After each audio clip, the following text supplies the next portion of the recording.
Welcome guys to another edition of a bag of books from my garage. I've taken them out of the bag and this is more fiction. So I found a bag of fiction and nonfiction, more current stuff.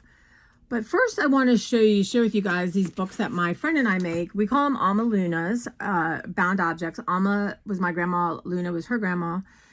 And we made these really cute tags. They're really cool. Isn't that a fun tag I made? But so what we do is we take the covers of old books and repurpose them. And she's really good at it. Usually I pick out the papers and stuff. I'm a really bad cutter. So we have old maps, like magna things, lots of blank pages to add your own. So you could keep notes in it. You could look at it, do art in it, keep recipes in it. But yeah, so we just add, this is the problem, how many thousands of books I have. So yeah, so that's one of them. We have different sizes. This one, and I just grabbed a few. I think she has most of the stock, but Luck, how cute is that? And then she has a machine that coils them. But so like little pockets made of paper. We stamp some stuff. And my favorite thing is to get the papers and then, and add and figure out which ones go with which book, which is so much fun. Very time consuming, but fun. But you always want to add, we always add like atlas or maps. I would buy, Chinese book pages. I always would look for stuff at the Goodwill, old graph paper, even just old theme note paper, some vellum. Yeah, and this is how she binds it. So that one, I'll show you my favorite for last. So this is just a bigger size, just a different size. We did black and white in this. So pocket full of cards or some of this is from the actual book. A lot we add, or like a piece of vellum. So just really interesting stuff, like sheet music or, music for penmanship, that kind of thing. But it makes me want to do them again. So much fun. But I was thinking about selling some, another pocket. But I don't know how or where, but I thought I'd get your input on it. And these are just little ones. So this could be like a page from a book. And she actually made a little pamphlet kind of thing, but like we collect that kind of paper. I love that kind of paper, pocket thing. So yeah, that one, and plain on the back. And then this one is a little from a postcard, and she put in like little, you can keep your stuff in that. Be fabulous. That was one of our favorite stamps. So yeah, they're so adorable. So these are different. These are less work. But my favorite, and really, is for my friend Alyssa. So maybe if Alyssa shouts me out, she's seen this. So this is an old book, right? And my friend put this on here, stamped it and put that on. And this she loved because she put in some of her bookmarks she made with some beautiful fiber. She made a pocket. Again, that graph paper. So we add a lot of regular, just paper so you can do your own thing. But also, if there's a piece that's busy, you can just glue on a piece of paper, and have that as your background. But I can't tell you the amounts of papers I have that if we're really not going to do anymore, I need to let go. But look at that beautiful, we just love paper. And we just never really hit our stride where to sell them at.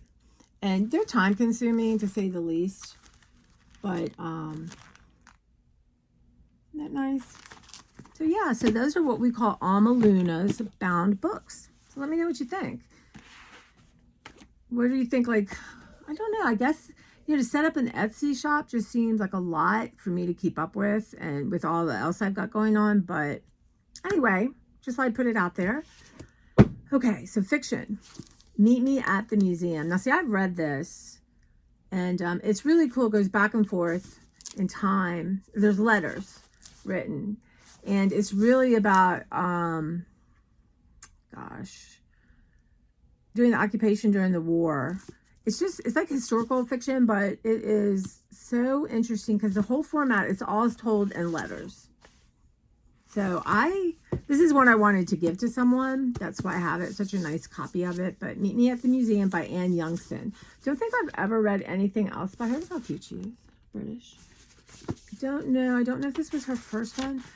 We have both arrived at the same point in our lives. More behind us than ahead of us. Path chosen that define us. Enough time left to change. So, I don't want to give anything away. It's just about a friendship through these letters. But really wonderful. Because this is nonfiction. Lives of the Trees, an Uncommon History. I haven't read this yet, but people really have liked it. These biographies of 100 trees, from the common oak to the rarer baobab, from the handkerchief tree to the welwitschia, and up to one-of-a-kind compendium of what trees have meant in our culture throughout time and how continue to protect our planet to this day. Diana Wells. This is the kind of book I wouldn't necessarily read cover to cover, but you want to kind of stop and pick. There's just never going to be enough time. I'm keeping it because, this kind of thing, look at all the different. But this you could get at your library for sure, just like the other one. So The Great Influenza, the story of the deadliest pandemic in history at that time, right? So my grandfather's mother, he lost like half of his siblings, like 6 or 7, to the influenza, to the Spanish flu. So, do I want to read this? I don't know. Maybe parts of it. I don't know. I just thought it'd be interesting to have a context of what life was like then for my dad, my grandpa, and his siblings. But sad book, and really probably we haven't learned much from that book. So Simply Divine, Wendy Holden. Talk about switching around. Her books are just fun.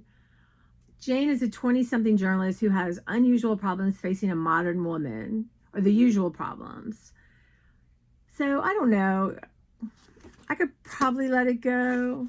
It says wickedly funny. That always gets me when it's wickedly funny.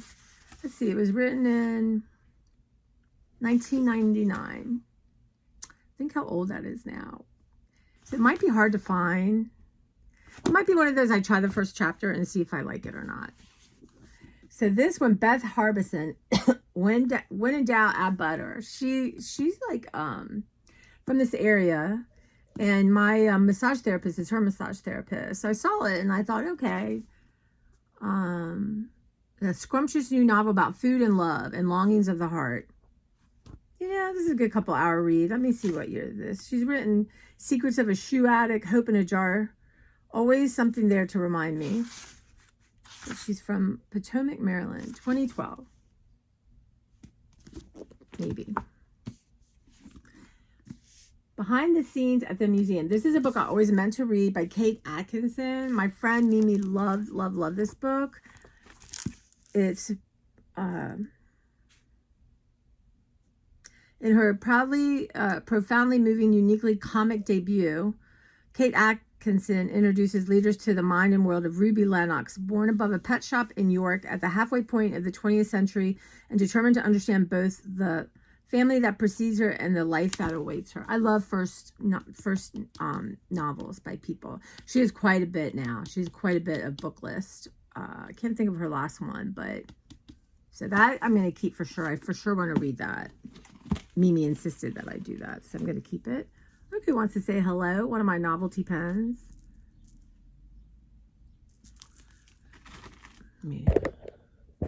So there's my little collection of my novelty pens. Okay. Playing with the Grown-Ups, Sophie doll. She's another British person. I think her uncle is Roald Dahl, her grandfather. So for Kitty, growing up at Hay House amongst bluebell woods and doting relations is heaven. So we'll see. I love these kind of, they're probably a little bit of the poor aristocracy. Maybe. And this is a book called Cersei by Madeline Miller. I love Cersei. I love all the myths and stuff, and I love myths that have been reinvented kind of thing. She has a new one. I can't think of it because my brain's not working like that, but and Odysseus, I thought, the spiral shell, always another curve out of sight. Yep, I want to keep that. I love stuff about, I'm going to put that on my read soon list. And Virginia Woolf, The Voyage Out. Isn't that gorgeous? And I love to see all the, like, I have many different versions of Pride and Prejudice, many different imprints of Pride and Prejudice, and a lot of Jane Austen's books. Look at how, Lord Almighty, y'all, look at that.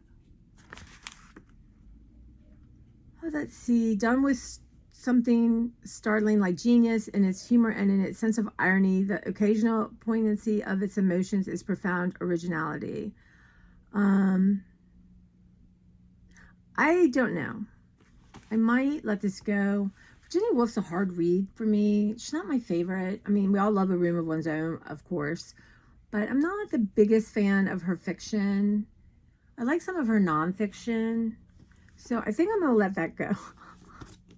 Y'all, I have to let one go. And I think I'm going to let this go. And I think I'm going to let the Spanish, The Great Influenza, because I can find this at the library and online. It's really sad, I think. And, you know, yeah, I can always get that back. So that's 3 going. Yeah, so this is it. A bag of books from my garage. It'll be all kind of different things, some DVDs too. Yeah, but this will be a 900,000 part series because that's how many books I have. But I have to think about it. And when I start, all right, I'm going to let go of Meet Me at the Museum. I'll let go of that too. I liked it a lot. Am I going to reread it? Probably not. I like the idea of rereading it. Maybe there's a life where I just can reread what you know, so much I want to read. I'll let that go. I don't really have people right now to share books with. And it's too bad everything is so expensive to mail out. But yeah, I think I'm going to put Cersei at the top. You know, this is more current. I just love this kind of stuff. The other book was Song of Achilles, but she's written another one. So 2018. And this one I'll keep for sure because I just want to peruse it. I'm in the kind of mood for that. I'm going to hang on to that. And I'm going to hang on to this. Okay. So I hope you like my ALMALUNAs. Mine and Bev. Yeah. I mean, look at this. Look at this piece of vellum. Isn't that gorgeous? And she's done some stamping. And we have tons of paper. Like, that's a stamp. Found object. So, yeah. Anyway. Let me know what you think. And, yeah, have you read any of these books? Am I making a mistake giving up the ones I said I'm giving up? Let me know, y'all. But take care, and I will be back with a bag of books from my garage.